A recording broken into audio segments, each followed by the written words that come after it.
श्री बांके बिहारी मंदिर मथुरा वृंदावन को भगवान श्री कृष्ण का धाम माना जाता है। ये बहुत ही पवित्र धाम है। वृंदावन में भगवान श्री कृष्ण की अनेक लीलाएं देखने को मिलती हैं। आज भी आप भगवान श्री कृष्ण की लीलाओं का अनुभव वृंदावन में कर सकते हैं।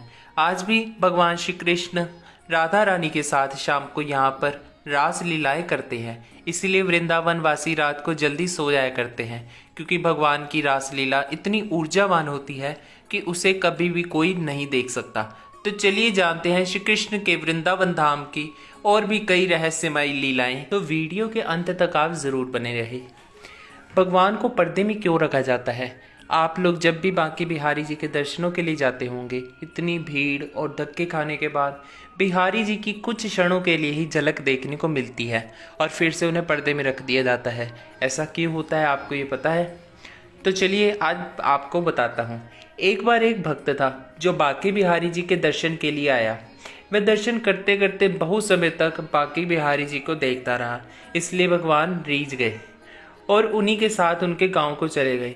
यहाँ पर मंदिर के स्वामी जी को जब पता लगा तो वह उनके पीछे गए और बड़ी मुश्किल से बांके बिहारी जी को वापस लेकर आए। तब से बांके बिहारी के दर्शन के लिए झांकी दर्शन की व्यवस्था हुई।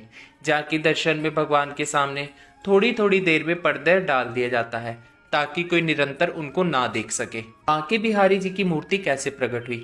मान्यता है कि बांके बिहारी जी की मूर्ति को किसी ने बनाया नहीं है। ये प्रतिमा स्वयंभू है। कहते हैं कि श्री हरिदास जी की अनन्य भक्ति से प्रसन्न होकर श्री बांके बिहारी लाल जी वृंदावन में प्रकट हुए थे। श्री हरिदास जी श्री कृष्ण के बहुत बड़े भक्त थे। वे हमेशा भगवान श्री कृष्ण और राधा रानी जी की भक्ति में लीन रहा करते थे और निधि वन में बैठकर अपने राधा कृष्ण के गानों से भगवान को प्रसन्न करने की कोशिश किया करते थे। उनके संगीतमय भक्ति भाव से भगवान प्रसन्न हो जाते थे और कई बार उनके सामने आ जाते थे। हरिदास जी के एक शिष्य ने एक बार उनसे कहा कि हमें भी भगवान के दर्शन करने हैं, तो कृपा करके हमें भी दर्शन का लाभ दें।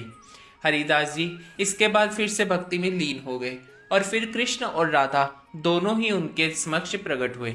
श्री कृष्ण और श्रीमती राधा ने हरिदास के संगीत से प्रसन्न होकर उनके पास रहने की इच्छा व्यक्त की। तब श्री हरिदास जी ने भगवान को बोला कि वह उनको तो लंगोट पहनाकर भी यहाँ पर रख सकते हैं, परंतु श्रीमती राधा रानी जी के लिए उनके पास ना कोई आभूषण है ना कोई वस्त्र है, क्योंकि श्रीमती राधा रानी जी तो 16 श्रृंगार करती हैं और ऐसा श्रृंगार मुझ जैसे गरीब संत के पास कहाँ से होगा।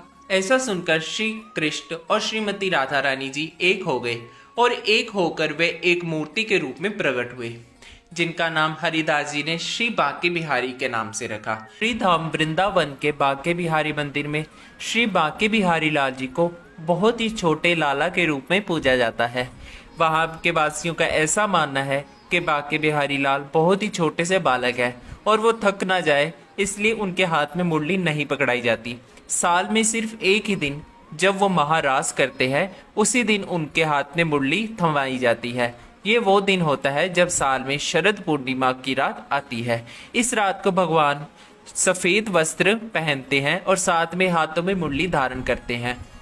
इसके अलावा मंदिर में किसी भी प्रकार की कोई आपको घंटी या नगाड़ा देखने को नहीं मिलेगा, क्योंकि मंदिर में भगवान श्री बांके बिहारी जी बहुत ही छोटे हैं और घंटी या नगाड़ों की आवाज से वो डर सकते हैं, इसलिए मंदिर में ऐसा कोई भी ध्वनि वाला यंत्र नहीं लगाया गया है।